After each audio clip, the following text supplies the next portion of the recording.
All right, good morning and welcome to Breaking Points. We have a government shutdown. That's right. Welcome to the government shutdown. With our colleagues over at The Ditch, this Irish news outlet, we've been tracking U.S. and global weapons shipments to Israel. And so now with the government shutdown, those could be in serious jeopardy, right?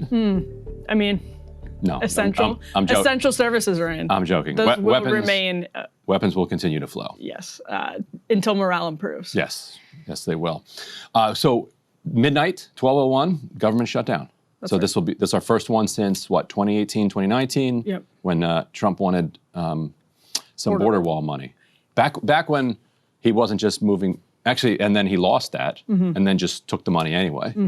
And since then, he's been like, oh, I can just do whatever I want. That is really the big distinction between other shutdowns and this one. So we'll get to that and break down all of the details. We actually have Democrat Jeff Merkley joining the show to give the Democrats' perspective on the shutdown. Then we have Representative Ben Cline of Virginia, a member of the House Freedom Caucus, coming in to give the Republican perspective on the shutdown. So we will have all of our bases covered as we discuss, Ryan, what I think is actually going to be a pretty long haul. Yeah, I think so like too. Because, yes, and we can talk about this more when we get to it. But yeah, I don't think either side really has much incentive to get moving. Over at the Pentagon, Donald Trump and Pete Hegseth spent many millions of dollars flying in a bunch of fat generals, as Pete Hegseth put it, and ordered them to do physical therapy. Fat for now. And not be such wimps. Yep. Be better war fighters. Classic mid-level officer, just cranky about his everything, just yelling at a bunch of generals. Meanwhile, they're ramping up hostilities with Venezuela, with Iran. Big new New York Times report on the intentions in Venezuela, and also we had a little bit of movement on the Iran situation yesterday, so we're going to dig into the details of that. Ryan, the flotilla, there's some interesting developments there. The most interesting development is that there were not really major developments overnight. They were expecting to get intercepted. Right. They're at a place they're at about 80 nautical miles at this point from Gaza, by which point all previous flotillas have been raided. They have not yet been. We're in regular touch with Alex Colson, drop site reporter, who's on that flotilla. We'll also have updates about the state of the Palestinian response to the Trump-Netanyahu offer yesterday. Excellent. And finally, we will be joined by our new friends at the Grain Markets podcast. Grain Markets podcast, love them. Yeah, this soybean fight, you have to hear about. It's challenging the right in a lot of different ways. The Argentinian bailout is pitting, as Matt Stoller puts it, two of Trump's key constituencies, hedge funds and soybean farmers, against one another. So important fight, obviously, for the American economy, but also for the politics of what's happening in the conservative movement. Yes, indeed. All right, let's get to the government shutdown. This happened at 12:01. Predictably, the impasse was reached. Any efforts to seriously come to an agreement yesterday, especially after the Monday talks fell apart, those efforts were obviously doomed last night. There was sort of some theater happening, but there's little hope right now, I would say, for immediate resolution. On the political side, a shutdown, Ryan, we were talking about this just as we introduced the show, is probably good for the grassroots of both parties, and that's probably why we think this is going to be kind of a long haul shutdown. Yeah. So from the Democratic side, they have demanded. So during the pandemic, there was an expansion of Obamacare subsidy benefits. So 20 million people, who are on the exchanges, started seeing their eye-popping monthly costs for their premiums in Obamacare go down to something quite reasonable. And that was actually when Ezra Klein and other people were selling Obamacare at the beginning, and people like me were saying, this is terrible, this sucks, like this should be much better, they would say, get it in place and then continue to improve it. Because if you have genuinely fully subsidized, almost fully subsidized healthcare through these exchanges, and you get fired, you get laid off, and you can then move into those exchanges, that's genuinely night and day compared to the barbaric system that we had for most of my life, which was if you got fired, and let's say you have cancer, like you're SOL. Like you cannot get new insurance because now you have this pre-existing condition, and so the insurers don't have to take you. And if you can get anything, it's ungodly expensive. Obamacare changed that. So no, you cannot discriminate against people for having pre-existing conditions, but it's going to be kind of expensive. And it's called the Affordable Care Act, but it's not really affordable. The affordable air quotes. But then during the pandemic, they changed that and made it genuinely affordable. Like, we have a relatively humane system in place at this point. Republicans took that out in the big beautiful bill to pay for, more coal subsidies, tax breaks for corporations and the rich. And so that expires at the end of this year. Democrats looked around, decided, what do we want to demand in order to go along with this government staying open? And they settled on these healthcare subsidies. Now, Republicans, why do they feel like this is in their interests? So, because this is what Democrats have chosen to focus on, healthcare, and we're going to bring Marjorie Taylor Greene, a post from her, into this in just one moment. I'm going to read from the Wall Street Journal that summarizes the Republican perspective. They say, quote, Democrats are trying to reverse all health policy changes enacted by the GOP's tax law, including provisions that limited federal funding for immigrant health care. Democrats are seeking more than $1 trillion altogether in health care funds, including for the ACA subsidies and Medicaid. Over 10 years are unauthorized immigrants eligible for ACA subsidies and Medicaid. The Journal goes on to say migrants in the country illegally aren't eligible to enroll in the ACA marketplace, which you probably have heard Democrats pointing out in the last few days. They say the GOP's new tax law, the Journal, signed by Trump in July, revoked eligibility from, quote, lawfully present immigrants. So that would include refugees and what truly were millions of asylum seekers who came into the country under the Biden administration are backlogged in the system. So that would also include some visa holders, according to the Journal. Democrats' proposal would restore their eligibility. So for Republicans, they feel like that's a gift, and it's probably telling, Ryan, that Republicans latched onto that rather than 10 years ago. The battle of the decade was Obamacare itself. And right. Republicans aren't even fighting over the Obamacare extension. I mean, fiscal hawks obviously are, but they're overwhelmingly focusing on the eligibility for the, quote, lawfully present immigrants. Right, well, which they refer to in their talking points as illegal immigrants. Which is actually a distinction with a huge difference. And this has been, I think, a problem with a lot of the Republican arguments on the Biden immigration wave. These are, in many cases, not people who are in the country illegally. They may be people who entered the country illegally and then claimed asylum, which means that you're allowed to claim asylum. Right. It ends up, you might cross through a wall and then cross through a barrier or the border and go to Border Patrol right away and make this asylum claim.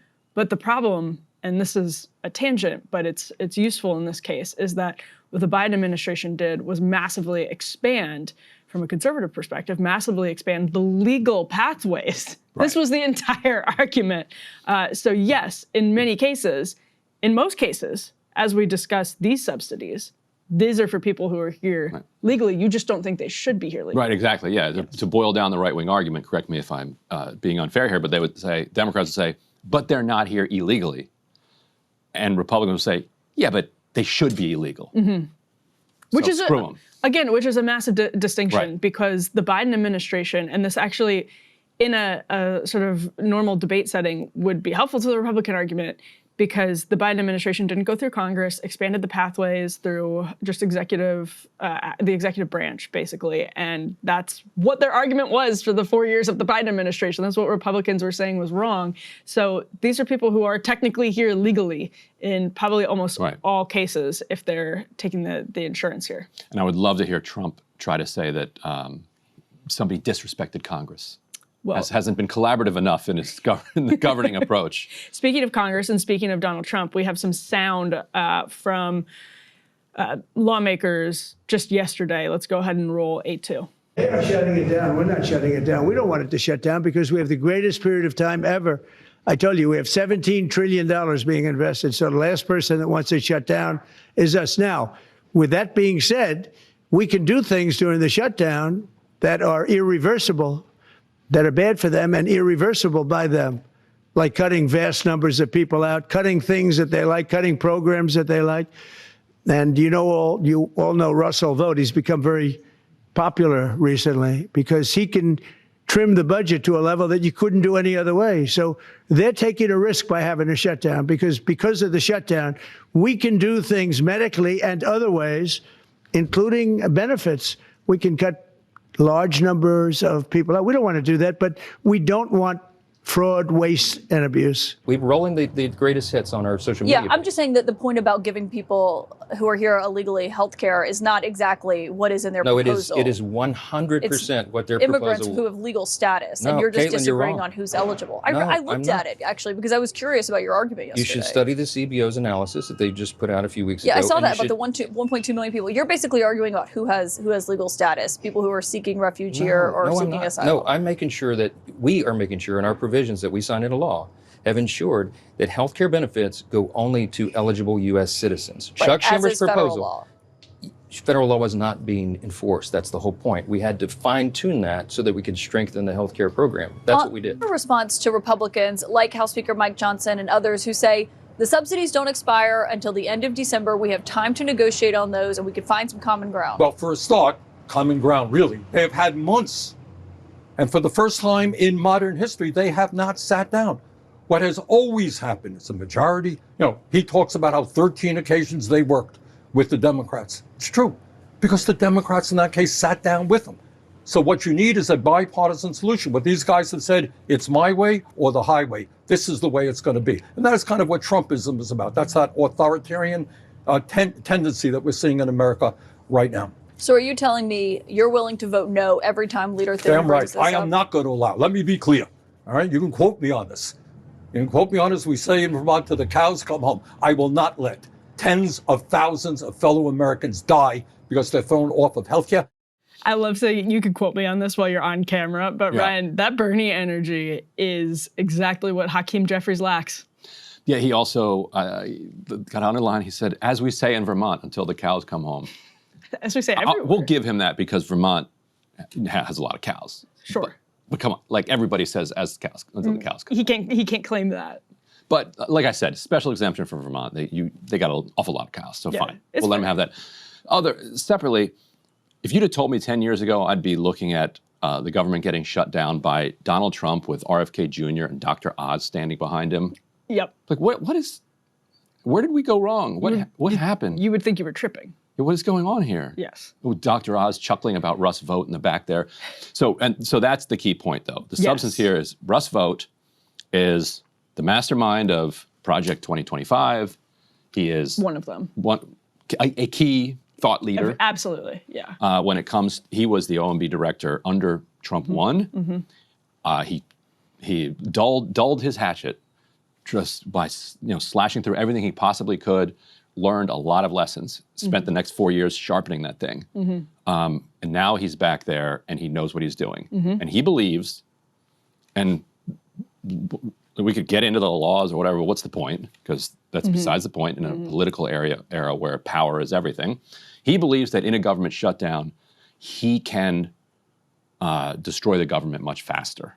Yeah, I have an article pulled up actually from, you mentioned the sharpening of the hatchet. This is from Eric Tietzel, who's the executive director of the Center for Renewing America, very much like movement conservative, but the Center for Renewing America is where Russ was before going back into the White House. And Eric writes, until this year, conservatives have opposed CRs. They wanted to use the annual appropriations process to cut spending and eliminate woke, wasteful, and weaponized federal programs, eliminate annual deficit spending, and reduce the national debt. Then goes on to say, however, President Trump and his director of OMB, Russ Vogt, came into office in January 2025 with a plan to revive lawful authorities of the president in spending that had long lay dormant, namely the powers of impoundment and rescission. And if you've been watching this show for the last several months, you know that we've covered their claiming of the impoundment and rescission powers. Disagreement on impoundment goes back to Nixon. The Russ Vogt and the Trump administration have an ideological belief that is obviously also convenient for the sake of power, but it is an ideological belief that is powers that should lie in the hands of the executive. And so Eric goes on to say, in short, these powers allow the president to decline to spend money that Congress has appropriated, sending it back to the Treasury. This means that conservatives in Congress no longer bear the sole weight of cutting spending. The president can do it too. Suddenly a CR that merely keeps funding flat from previous years is both a cut in real terms with inflation and nominally, and an opportunity for the president to make additional cuts. And let me read one more line. Eric says, that's juicy, but here's where it gets even better. If there is a government shutdown due to a lapse in congressional authorization, the president and his team, led by Russ Vought, must decide how to prioritize whatever federal revenues are received. So Eric compares that to like a family managing their household budget and says the president decides whether to pay the credit card bill or cut the cable. Only the options are keeping national parks open or funding research for transgender hormone therapy in mice. But that's on the table right now, and as are potentially mass layoffs. Right. Which is where Democrats were genuinely fearful of what would happen with the shutdown, Ryan. At the same time, though, that in their corner politically, they're being asked to blank check the Trump administration. Right. Yeah. Democrats are in a tough spot because because they're mostly out of power. Their base wants them to fight. They're sick of the sternly worded letters. They don't have a lot of power, you know, and they don't have any. I think if Democrats had charisma and a message that they were regularly delivering on television and on social media, Democrats would then forgive them for doing nothing in Washington. Because we're like, look, okay, they're inspiring, they have a message, they're rallying the country against what's being done. They're not remotely doing that. We've got Hakeem Jeffries and Chuck Schumer embarrassing. Democrats are embarrassed by their leadership. Yeah. So then they're like, well, then do something. Like, shut the government down. So you've got Indivisible and these other grassroots organizations that are pressuring Democrats. Like, show us you have some spine. But absent a message and any charismatic leadership, it's just kind of like, just do something in order to just do something. And then, meanwhile, Republicans, I feel like, actually want a government shutdown so that Russ Vought can do this thing. Absolutely. That he wants to do, further savage the government. And I think Democrats in Washington are like, well, long-term strategically, this is a bad idea because it's going to lead to a lot of people getting fired and the government getting destroyed.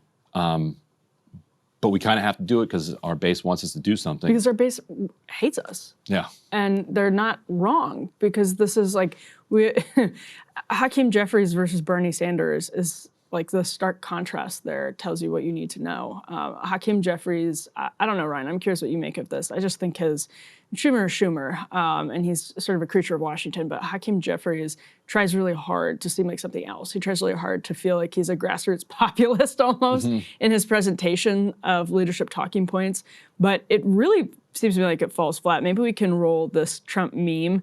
You may have caught, this is A4. We can't play the music, but you can see this on your screen. Trump tweeted out, again, another meme on Hakeem Jeffries talking about how Trump putting the sombrero and mustache and mariachi garb on Hakeem Jeffries is racist. As he's saying that, Trump posts a video that puts the sombrero and mustache and has Trump playing mariachi music in the background. And Ryan, I know it's... Is that racist? I mean... It's insensitive. I don't know. Hakeem Jeffries is not Mexican. No, he's not Mexican, and it wasn't like... It's childish. It's juvenile. I was just going to say, yeah, I know that this is Donald Trump's boomer memeing, but that tells you something about how pathetic Hakeem Jeffries is. It is an interesting contest between two parties who are in different worlds. And Trump seems to believe that the world that he's creating and then occupying is the one where power is going to reside in a country and in a world in which people are fed up with the old system. Whereas Hakeem Jeffries is just clinging to some type of bygone values. And he even referenced, and I might have even been in that interview, all of a sudden they're in this Oval Office meeting and a bunch of like MAGA 2028 hats show up on the coffee table. And the White House takes pictures and puts them out. Yeah. And Jeffries says that he said to J.D. Vance, you okay with this? Like, and he says that J.D. Vance said no comment.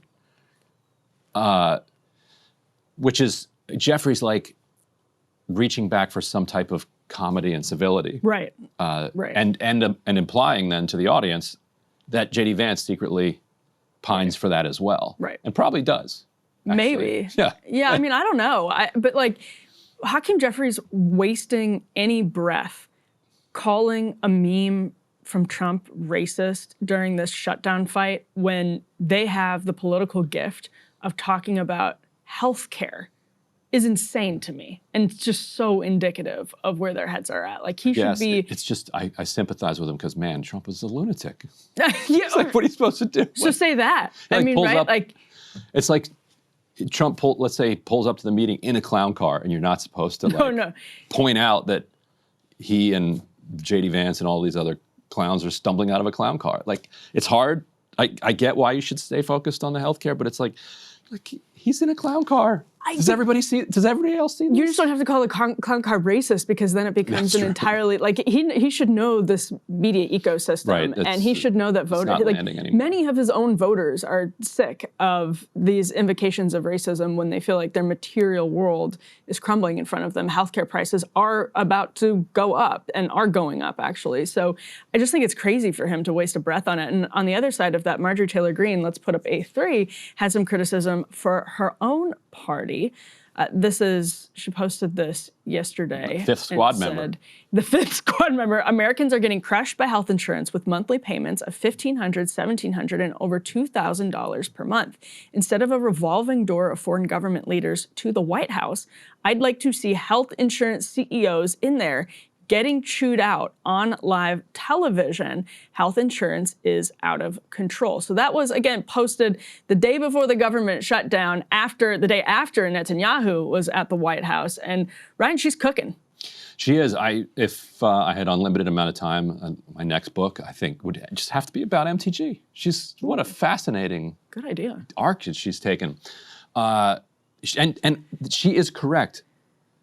Monthly payments of $1,500, $700, $2,000 per month when the subsidies go away are going to be a bloody nose to a middle class that is already suffering under the weight of everything going up. Groceries are up like 50% or something over year. It's insane.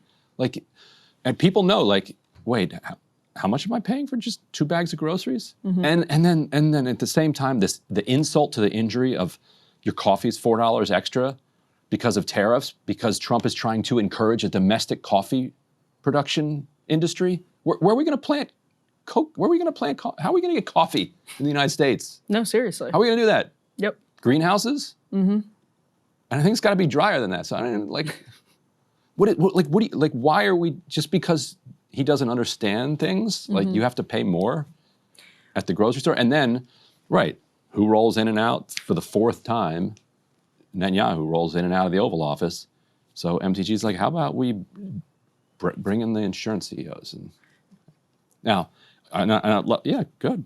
Crack down. Go MTG. And to answer her rhetorical question of why not, it's because they're all big donors. And the same goes for Democrats, by the way. And the reason, part of what we're dealing with Affordable Care Act-wise, is that the bill was this hulking mess that had all kinds of, it was in some ways this compromise between, and in some ways, right, an understandable compromise between industry, you were covering this at the time, between industry and the sort of idealism of Obama about bringing healthcare prices down. But they compromised with industry in a lot of different ways. And that's not completely, what we're dealing with now is not completely downstream from that. But for Marjorie Taylor Greene, I think to be jumping in and criticizing Republicans for healthcare, an obvious blind spot. Republicans for a decade campaigned on healthcare, did nothing about it, and now never even talk about it unless it's in reference to what they say are, quote, illegal immigrants, which are just covered. But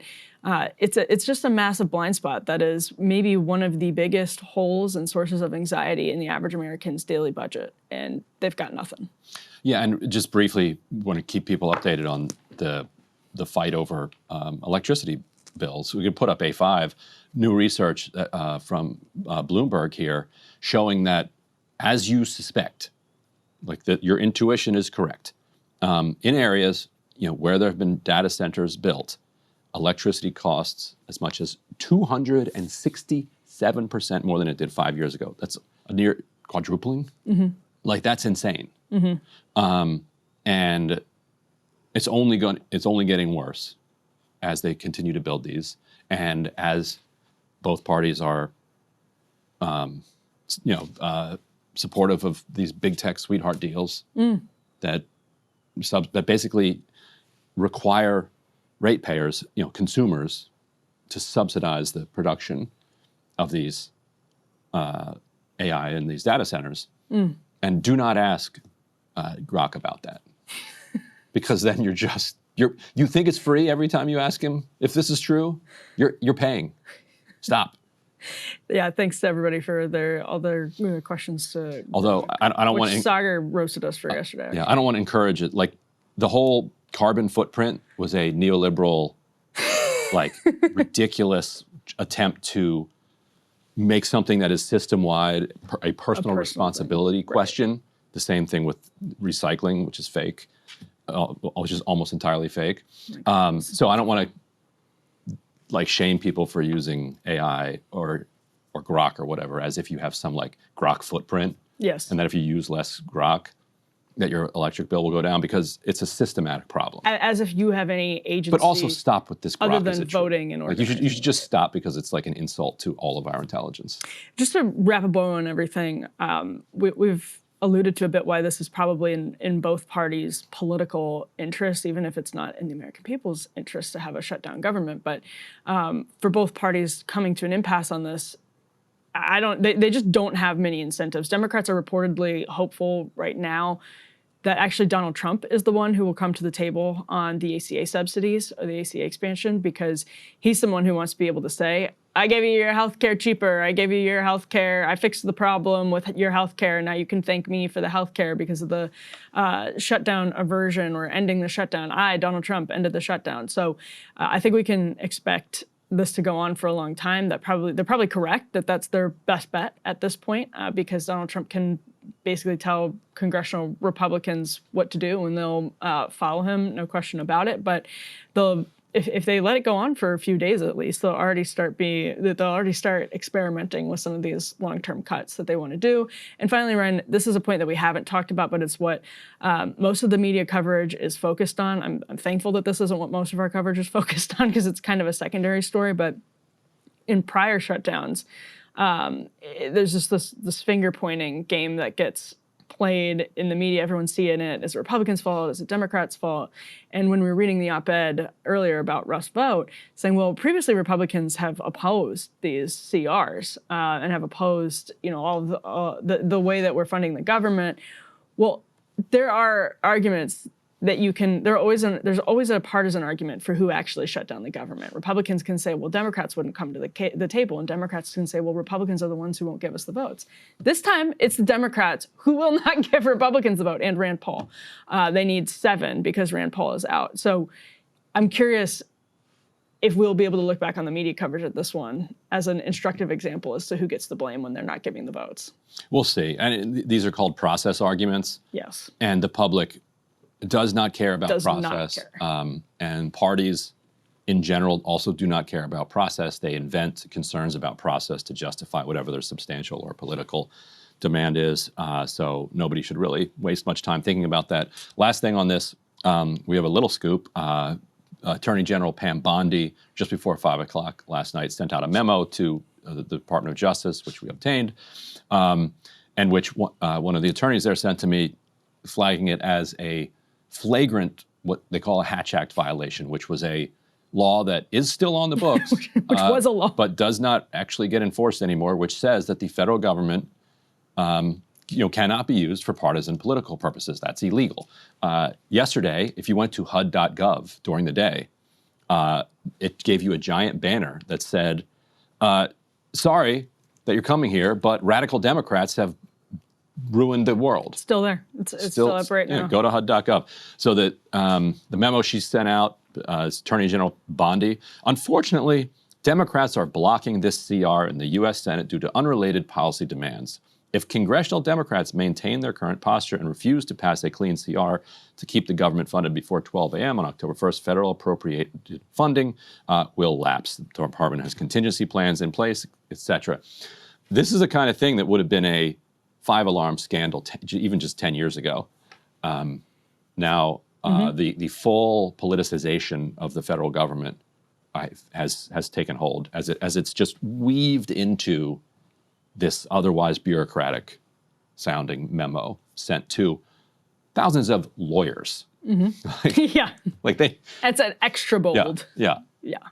What does she care? Anyway. Well, let's go ahead, Ryan, and bring in Representative Ben Cline of Virginia, who will be followed by Senator Jeff Merkley. You brought in Klein. He's a Freedom Caucus.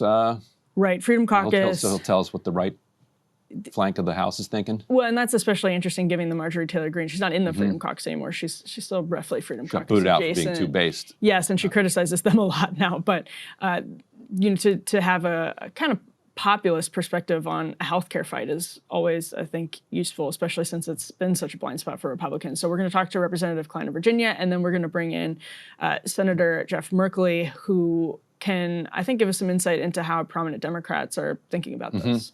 Yeah, and Merkley, first elected in 2008, represents Oregon, so we'll ask him about the federal war that Trump declared on Oregon yesterday as well. Plus, he and Chris Van Hollen they tried to go to the Gaza Humanitarian Foundation sites pretty recently, so we can ask Merkley about that too. And just before we toss to them, the real world consequences of a shutdown. As many as 4 million federal employees. Yes, I'm reading from ABC right now, but people have been through it now. They sort of know what to expect. So that includes some service members who go without a paycheck. That actually includes some of the National Guard people who are deployed to places like Washington, D.C., potentially to Chicago or Memphis. Hundreds of thousands, including airport security officers, air traffic controllers, and certain members of the military will be deemed essential workers and told to come to work anyway. So if you have a flight, you don't have to worry too much, except last time when there was a shutdown, you just get a lot more call outs of TSA people who are calling in sick because they don't know whether they're going to get paid if this lasts particularly long. National parks could close. The Smithsonian it's staying open until Monday so far. But apparently, in the Bureau of Labor Statistics, for instance, apparently about roughly one person is deemed essential, which means if this goes on for a long time, the already somewhat unreliable data that we're getting out of the BLS will become that much more unreliable because you don't have time, because you need the workers to be collecting the data on a daily basis. Otherwise, you are flying blind in the economy. So stuff like that too. We'll see. And then broke this morning that BLS nominee E.J. Antoni's nomination has been withdrawn. Right, so that there bozo. You go. They'll find some other bozo. All right, let's get to it. We're joined now by Congressman Ben Cline, Republican representing Virginia's 6th District. Congressman, thank you so much for joining us. Good to be with you. Okay, so you are a member of the Freedom Caucus, and somebody who used to be pretty close with Freedom Caucus world is Russ Vought. And I'm curious, Congressman, if you could talk to us a little bit about how this shutdown, how Republicans are looking at the possibilities of this shutdown empowering from their perspective, the Russ Vought and Donald Trump efforts to actually make significant cuts while the government is shut down to go on impoundment, rescissions, and potentially even layoffs of federal workers. Is that a significant part of the plan that people could expect to see in the coming days? Well, the administration has its priorities. Our priorities in the House and in the Senate with Republicans are to get the government back on track. We passed regular order continuing resolutions to keep the government running. We've done our job. The Senate is the Democrats are trying to attach extraneous provisions, but we will hopefully be back up and running. And, in the meantime, if the administration is going to pursue their priorities of streamlining government, then I think that's something Republicans are generally in favor of. We hope that they are targeted and that they are in areas where we need streamlining. But I think that Russ Vought has done a fantastic job as OMB director, and I think we look for him to make decisions that are going to help improve efficiency and reduce bureaucracy. And so the big, beautiful bill, which Democrats are kind of making this shutdown fight about, included significant tax cuts tilted towards the wealthy. And to pay for some of that, there were significant cuts to Medicaid and then to Obamacare subsidies, which Democrats say, and I think there's actually a lot of data to back this up, is going to be really brutal for hospitals in particular in rural America. Are you seeing any pressure from your constituents who are concerned about hospital closures? Well, my district voted for President Trump, voted for the Trump agenda, voted for Republican control in the House and in the Senate. So, what we are doing is delivering on the agenda that the voters voted for. And so when we passed the big, beautiful bill, we passed included language that would eliminate waste, fraud, and abuse in Medicaid by putting in place common sense work requirements, by streamlining SNAP benefits to make sure that there's not duplication, that there's not people who shouldn't be on food stamps getting food stamps. All of that is the Democrats are seeking to roll back the election of last November and say it didn't really happen. Our agenda is the agenda that people voted for and want. So we want more bureaucracy, more waste, fraud, and abuse, and more excess spending on pet projects like healthcare funding in California for illegal immigrants. Well, yeah, I was just going to ask, so if Democrats dropped, and that seems right now to be a big if Democrats dropped, they're part of these negotiations that would apply to the, quote, like lawfully present immigrants, which could include people who came over and claimed asylum, even if they crossed illegally and then claimed asylum. If they dropped that part of this, do you think there would be a pathway to an agreement to reopening the government if they just got rid of, would Republicans come to the table if they just got rid of the the healthcare, subsidies for people who are not U.S. citizens? That's not the only problem with the Democrats' demands. It is one of the most egregious.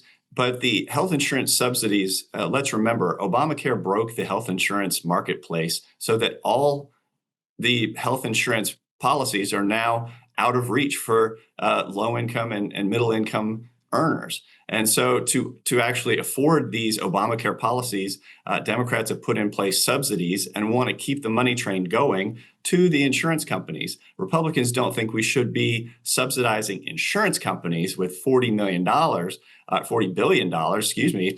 in additional money to pad their balance sheets. So we need to put more competition in the marketplace, put more low-cost health insurance options for working families. That's how we're going to address the problems that started long, long ago. And putting it into a continuing resolution just is malpractice on the part of the Democrats. We can talk about ways to reform healthcare once we get the government back up and running, but we have to do that first. Well, so Brian, if you don't mind, I just wanted to read this post from Congressman, your colleague, Marjorie Taylor Greene, who said yesterday on Twitter, Americans are getting crushed by health insurance with monthly payments of $1,500, $1,700, and $2,000 per month instead of a revolving door of foreign government leaders to the White House, probably referring to Benjamin Netanyahu there. I'd like to see health insurance CEOs in there getting chewed out on live television. Health insurance is out of control. And I thought that post was really interesting because it reflects the sentiment that I could hear maybe people in your district or just average Trump voters who might see their premiums spike saying, yes, we all agree that we should fix the healthcare system, but you're asking me to wait for a massive political project that might or might not ever happen because of the state of Congress. So doesn't that, I mean, how would you address somebody who says, look, I'm being raked over the coals every month. I can't afford this. This is out of control. Please just do something. I can't wait for Republicans to undo ACA with some grand solution in the future. Yeah, Republicans agree, which is why we oppose what the Democrats want to attach to this CR, which is such a rollback that millionaires and billionaires are going to qualify for these subsidies that they currently receive. That's outrageous. And as to the healthcare locations, the hospitals and other healthcare facilities, those are going to be benefiting from the $50 billion that is in the big, beautiful bill that goes to rural healthcare. And that's something the Democrats want repealed. They want all of Big Beautiful Bill repealed, including $50 billion for rural health care, including putting back in place tax subsidies extended for millionaires and billionaires. It doesn't make any sense. It shows the lack of focus on the Democrats' part. We have two Democrats and an independent who voted with Republicans last night for the continuing resolution for a clean CR. So it's clear that they're breaking. And we just need to keep the pressure on, and hopefully they'll come around and vote for a clean CR, and then we can talk about how to resolve the spending for the next fiscal year. Right. Let's talk about that $50 billion number, though. So Republicans in the Big Beautiful Bill cut about $1 trillion from Medicaid, Medicare, and the Affordable Care Act, the ACA, Obamacare. By cutting subsidy. waste, fraud, and abuse, exactly. Right. So let's because we have a wasteful system, and a lot of it goes to health insurance executives, a lot of private equity executives who own a lot of our providers. Let's say that even half of that $1 trillion is just siphoned off by profiteers. I don't think it's 500 billion, but let's just say it is probably closer to, let's say, 200 billion. Let's say, so that means $500 billion is being stripped out of the healthcare system. Money that's not going to go now to providers and to community healthcare systems. I was looking it up. Lee County Community Hospital is in your district is saying that it might close. So you've got conservatively, you have a $500 billion gaping hole blown in the healthcare industry by this bill.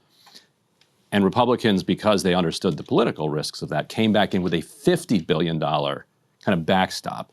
So I hope for your constituents' sake that Lee County Community Hospital does manage to, win the fight in the snake pit to get that money from that $50 billion pot. But don't the numbers just not add up there? Like if you're taking 500 to $1 trillion out, but only putting 50 billion back in, aren't we going to see some significant bankruptcies among hospitals and providers?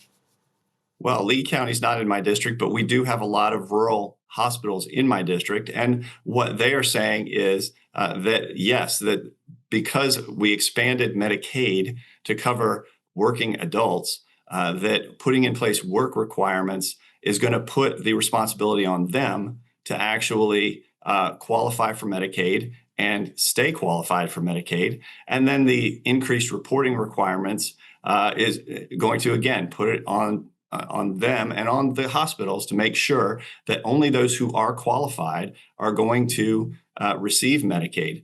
So these common sense measures are going to make sure that more money is available for rural hospitals. And then you add on the 50 billion that's going to flow back only to rural hospitals. Rural hospitals really only use about 5% of Medicaid funding.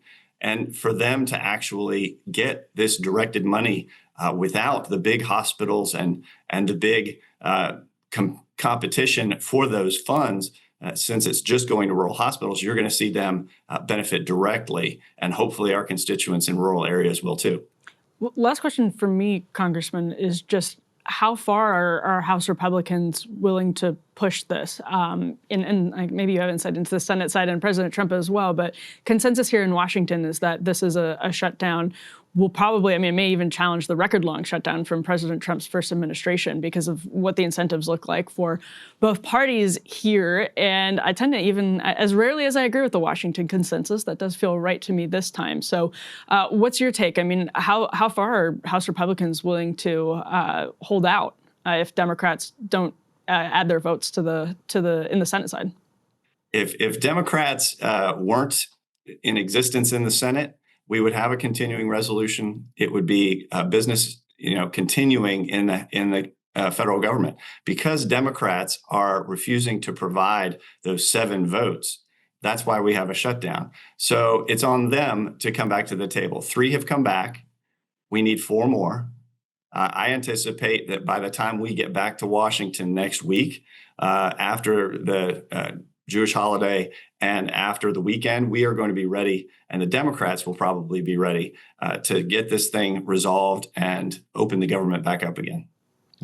Emily and I were talking earlier in the program about how it's interesting that Republicans now, when they're opposing these Obamacare subsidies, have done it in the context of whether or not the subsidies are going to illegal immigrants, rather than kind of challenging the subsidies ideologically as they did for many years. Does that, I know Freedom Caucus is pretty still squarely against those types of subsidies, but are you noticing an ideological shift among Republicans that they're, in a populist sense, more open to these government subsidies and that's why they're looking for this angle of, well, they might accidentally benefit illegal immigrants, so that's why we're against them. But for American citizens, we're okay with it. No, I think for multiple reasons, you see Republicans explaining to the American people why these subsidies distort the marketplace and are wrong for healthcare, and maybe a temporary solution for folks right now. But long term, the money that is being asked for will go directly into the pockets of insurance executives. They'll keep premiums high, and they won't provide any kind of relief for working families. We have to long term solve the problem that Obamacare broke when it destroyed our health insurance system. But short term, we do have to address high health insurance costs, but we have to do it without making sure that millionaires and billionaires benefit from these subsidies. And the Democrats, that's what they want. And that's what they're holding the government hostage to get. An extension of these subsidies to every income earner, including illegal immigrants, and taking away $50 billion for rural healthcare. It doesn't make any sense, and I'm hoping that Democrats come to their senses and reopen the government soon. Congressman Klein, thank you so much for joining us here on Breaking Points this morning. We appreciate it. Thanks, guys. Thank you. Joining us now is Senator Jeff Merkley, Democrat of Oregon, to talk about the Democratic posture when it comes to the shutdown, and also update us on his recent trip over to the attempt to visit the Gaza Humanitarian Foundation. Senator Merkley, thanks so much for joining us. Good to be with you. So when it came to the Democratic decision making on how to confront Republicans on this shutdown, how was it that party leaders wound up settling on kind of healthcare subsidies as the thing that you were going to make this fight about? Well, if you compare March 15th, and as Shakespeare said, beware the Ides of March, and now here we are a number of months later, what has happened in the intervening period? Well, the big factor was passing what we refer to as the big, ugly betrayal bill. That what did it do? The Bob. It savaged Americans' healthcare. And that factor is coming due here in the coming months, because in November, people will be signing up for healthcare again, and they'll be discovering double-digit increases. In many cases, they'll be paying twice what they paid the previous year. And in some cases, families in Oregon will be paying $8,000 to $25,000 more, and they simply won't be able to afford it. You go without health insurance, you don't go to the doctor, health conditions get worse. When you do go, you go to the most expensive version, the emergency room. When you can't pay the bill because you don't have insurance, then the revenues decrease for our clinics and our hospitals, many of which are already on edge. And so Republicans are shutting down the government in order to cut health care. And why did they do this? To fund tax breaks for billionaires. Wow. I mean, this is a families lose, billionaires win direction, and healthcare touches every family in America. Are Democrats willing to come to the table on the key issue that Republicans have been talking about, which is health care for non-citizens? It's for people who are lawfully present. Republicans are saying illegal immigrants. The truth of that is it's people who are like lawfully present, may have claimed asylum in the big wave of migration that we saw over the last few years. So if Democrats are willing to, I'm curious, Senator, are Democrats willing to come to the table and drop healthcare that would cover non-citizens for the sake of getting the government back open for U.S. citizens? Listen, the Republicans are engaged in a big lie, because no one who is here undocumented is eligible for Medicaid. No one who is here undocumented is eligible for Medicare. And so that big lie is an effort to distract from what they did, which was to savagely cut health care for working Americans and struggling Americans across the spectrum. This bill that they passed was rolling out the red carpet for billionaires and rolling out the red tape for struggling families who are trying to get on their feet. And so the vision that is different here is that we want to make America work for everyone to be able to succeed. And I must say, the reason we call this often, their bill, an ugly betrayal is because President Trump campaigned on helping families. But then when you saw in the rotunda. He's being sworn in, and I'm about 20 feet away from him, second row back.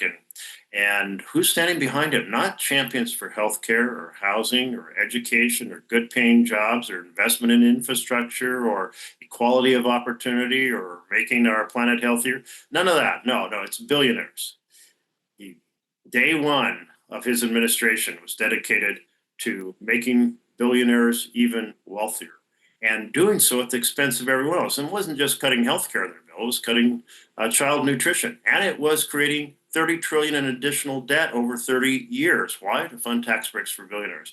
So certainly when you get in the room, there's going to be a lot of discussions over details, but that's the key. Is Republicans said, we are not even going to talk to you. The president, when he was non-president back in 2013, said the president has a responsibility to bring everyone together. If there is a shutdown, it's on the president's head. So this is Trump's Republican shutdown. But he wasn't willing, now that he's president, he wasn't willing to meet with our team until essentially we're approaching midnight, if you will. And he instructed the Speaker of the House, you don't talk to Democrats either. And the majority leader in the Senate didn't talk to Democrats. In other words, it was like, okay, well, let's talk about this, because we are not going to just say that this horrific assault on families in America is okay. We're not going to say it's okay. We are not going to support that. Come talk to us. And they were unwilling to do so. Hey, if you like that video, hit the like button or leave a comment below. It really helps get the show to more people. And if you'd like to get the full show ad-free and in your inbox every morning, you can sign up at breakingpoints.com. That's right. Get the full show, help support the future of independent media at breakingpoints.com.